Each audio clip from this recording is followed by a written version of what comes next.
नमस्कार दोस्तों, स्वागत है आपका आपके खुद के चैनल गंगा मुहूर्त पर, जहां हम आपको धर्म और ज्योतिष से जुड़ी हुई महत्वपूर्ण जानकारियां प्रदान करते हैं। आज है 28 अप्रैल 2025, वैशाख मास से शुक्ल पक्ष प्रतिपदा तिथि है और बहुत ही शुभ सोमवार का दिन है। आज सोमवार के दिन भगवान भोलेनाथ के लिए कई भक्तों ने व्रत धारण किया होगा। सुबह से ही मंदिरों में भगवान को रिझाने की सभी कोशिशें चल रही होगी।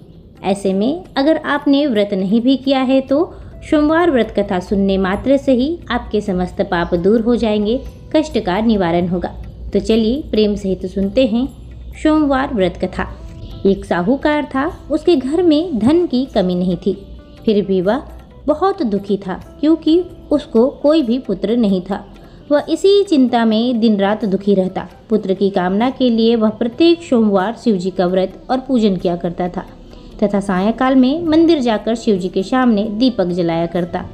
उसके इसी भक्तिभाव को देखकर एक समय माता पार्वती ने शिवजी से कहा, महाराज, यह साहूकार आपका अनन्य भक्त है, सदैव आपका व्रत और पूजन बड़ी श्रद्धा से करता है, आपको इसकी मनोकामना पूर्ण करनी चाहिए। शिवजी ने कहा, हे पार्वती, यह संसार कर्म क्षेत्र है। किसान खेत में जैसा बीज बोता है वैसा ही फसल काटता है। उसी तरह मनुष्य इस संसार में जैसा कर्म करते हैं वैसा ही फल भोगते हैं। माता पार्वती ने अत्यंत आग्रह से कहा, महाराज, जब यह आपका अनन्य भक्त है और इसको किसी प्रकार का दुख है तो आपको इसका दुख अवश्य ही दूर करना चाहिए।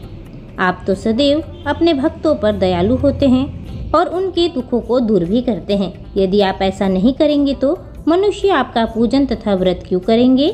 माता पार्वती का ऐसा आग्रह देख शिवजी कहने लगे, हे पार्वती, इसको कोई पुत्र नहीं है, इसी चिंता में यह अति दुखी रहता है। इसके भाग्य में पुत्र न होने पर भी मैं इसको पुत्र प्राप्ति का वर देता हूँ, परंतु वह पुत्र केवल 12 वर्ष तक जीवित रहेगा। इसके पश्चात वह मृत्यु को प्राप्त हो जाएगा। इससे अधिक मैं इसके लिए कुछ नहीं कर सकता। माता पार्वती और भगवान शिव का यह वार्तालाप साहूकार सुन रहा था। इससे उसको ना तो प्रसन्नता हुई ना ही दुख हुआ। वह पूर्व की तरह शिव जी का व्रत और पूजन करता रहा। कुछ समय बाद साहूकार की स्त्री गर्भवती हुई और 10वें महीने में उसके गर्भ से अति सुंदर पुत्र उत्पन्न हुआ। साहूकार के घर में बहुत खुशियां मनाई गई, परंतु साहूकार यह जानता था कि उसका केवल 12 वर्ष की ही आयु है, इसलिए उसने अधिक प्रसन्नता प्रकट नहीं की और न ही किसी को यह भेद ही बतलाया। जब वह बालक 11 वर्ष का हो गया तो बालक की माता ने उसके पिता से उसका विवाह करने के लिए कहा। साहूकार ने कहा, अभी मैं इसका विवाह नहीं करूँगा, मैं अपने पुत्र को काशी पढ़ने के लिए भेजूँगा। साहूकार ने बालक के मामा को बुलाकर उसको बहुत सा धन देकर कहा, तुम इस बालक को काशी में पढ़ने के लिए ले जाओ और रास्ते में जिस भी स्थान पर जाओ वहाँ यज्ञ करते, ब्राह्मणों को भोजन कराते और दक्षिणा देते हुए जाना। दोनों मामा भांजे यज्ञ करते हुए, ब्राह्मणों को भोजन कराते, दक्षिणा देते हुए काशी जी की ओर चल पड़े। रास्ते में एक नगर पड़ा। उस नगर में राजा की कन्या का विवाह था, परंतु जो राजकुमार विवाह कराने आया था वह एक आंख से काना था। उसके पिता राजा को इस बात की बड़ी चिंता थी कि कहीं राजकुमार को देखकर राजकुमारी तथा उसके माता पिता विवाह से किसी प्रकार की अड़चन पैदा न कर दे। जब उसने सेठ के अति सुंदर इस लड़के को देखा तो मन में विचार किया, क्यों ना द्वाराचार के समय इसी लड़के से वर की सारी रस्में पूरी की जाए।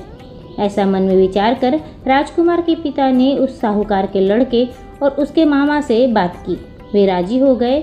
फिर उस साहूकार के लड़के को वर के कपड़े पहनाकर तथा घोड़ी पर बैठाकर कन्या के द्वार पर लाया गया। कार्य प्रसन्नता पूर्वक पूर्ण हो गया। राजकुमार के पिता ने सोचा कि यदि वह विवाह कार्य भी इसी लड़के से करा लिया जाए तो क्या बुराई है। ऐसा विचार कर लड़के और उसके मामा से कहा, यदि आप फेरो और कन्यादान में भी हमारा साथ दे दे तो आपकी बहुत ही कृपा होगी। मैं इसके बदले आपको बहुत सारा धन दूंगा। दोनों ने इसे भी सहर्ष स्वीकार कर लिया। विवाह कार्य भी बहुत अच्छी तरह से संपन्न हो गया। सेठ का पुत्र जब जाने लगा तो उसने राजकुमारी की चुन्नी में लिख दिया था, तेरा विवाह मेरे साथ हुआ है, परंतु जिस राजकुमार के साथ तुमको भेजेंगे वह एक आंख से काना है। मैं पढ़ने के लिए काशी जा रहा हूँ। सेठ के लड़के के जाने के पश्चात राजकुमारी ने जब अपनी चुन्नी पर ऐसा लिखा हुआ पाया तो उसने काने राजकुमार के साथ जाने से मना कर दिया।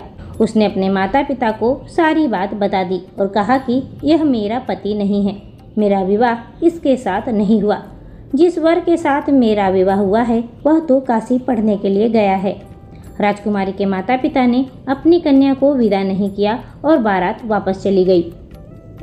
उधर सेठ का लड़का और उसका मामा काशी पहुंच गए। वहां जाकर उन्होंने यज्ञ किया। लड़के ने पढ़ना शुरू कर दिया। जिस दिन लड़की की आयु 12 साल की हो गई उस दिन मामा ने यज्ञ रखा था। लड़के ने अपने मामा से कहा, मामा जी आज मेरी तबीयत कुछ ठीक नहीं लग रही है। मामा ने कहा, अंदर जाकर विश्राम कर लो। लड़का अंदर जाकर सो गया तो थोड़ी देर में ही उसके प्राण निकल गए। जब उसके मामा ने आकर देखा कि उसका भांजा मृत पड़ा है तो उसको बहुत ही दुख हुआ। उसने सोचा कि अगर मैं अभी रोना पीटना मचा दूं तो यज्ञ का कार्य अधूरा रह जाएगा। अंततः उसने जल्दी से यज्ञ का कार्य समाप्त करवाया। ब्राह्मणों के जाने के बाद रोना पीटना शुरू कर दिया। संयोगवश उसी समय माता पार्वती और शिव उधर से जा रहे थे। जब उन्होंने जोर जोर से रोने की आवाज़ सुनी तो पार्वती जी कहने लगी, हे महाराज, कोई दुखिया रो रहा है, इसके कष्ट को दूर कीजिए। जब शिव और पार्वती वहां पहुंचे तो उन्होंने पाया कि वहां एक लड़का मृत पड़ा है। माता पार्वती कहने लगी, महाराज यह तो उसी सेठ का लड़का है जो आपके वरदान से उत्पन्न हुआ था। शिवजी ने कहा, हे पार्वती, इसकी आयु इतनी ही थी जो यह भोग चुका। तब पार्वती जी कहने लगी, हे महाराज, इस बालक को और आयु दे दे, नहीं तो इसके माता पिता तड़प तड़प कर मर जाएंगे। माता पार्वती के बार बार आग्रह करने पर शिवजी ने उसको जीवन का वरदान दे दिया। शिवजी की कृपा से वह लड़का जीवित हो गया। उसके बाद शिवजी और पार्वती कैलाश को चले गए। शिक्षा पूरी होने के बाद जब वह लड़का अपने मामा के साथ यज्ञ करते, ब्राह्मणों को भोजन कराते तथा दक्षिणा देते हुए अपने घर की ओर चल पड़े। रास्ते में उसी नगर में आए जहां उस लड़के को वहां की राजकुमारी से विवाह हुआ था। वहां आकर उन्होंने यज्ञ आरंभ कर दिया। उस लड़के के ससुर जो वहां के राजा थे उसने उनको पहचान लिया और महल में ले जाकर उसकी बहुत ही आवाभगत की। बहुत से दास दासियों सहित आदरपूर्वक अपनी राजकुमारी और जमाई को विदा किया। जब वे अपने नगर के निकट आए तो मामा ने कहा कि मैं पहले तुम्हारे घर जाकर तुम्हारे माता पिता को खबर कराता हूँ।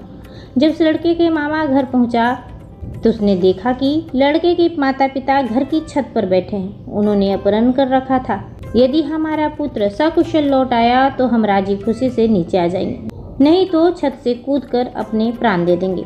उस लड़के के मामा ने आकर जब यह समाचार दिया कि आपका पुत्र आ गया है तब उनको विश्वास नहीं आया।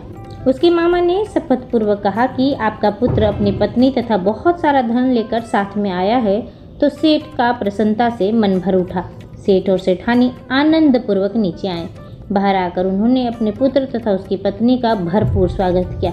सभी प्रसन्नता के साथ रहने लगे। जो कोई सोमवार के व्रत को धारण करता है अथवा इस कथा को पढ़ता है या फिर सुनता है, उसके समस्त दुख दूर होकर उसकी समस्त मनोकामनाएं पूर्ण होती है तथा इस लोक में सभी प्रकार के सुख को भोग कर अंत में सदा शिव के लोक को प्राप्त होता है। प्रेम सहित बोलिए, उमापति गौरी शंकर की जय।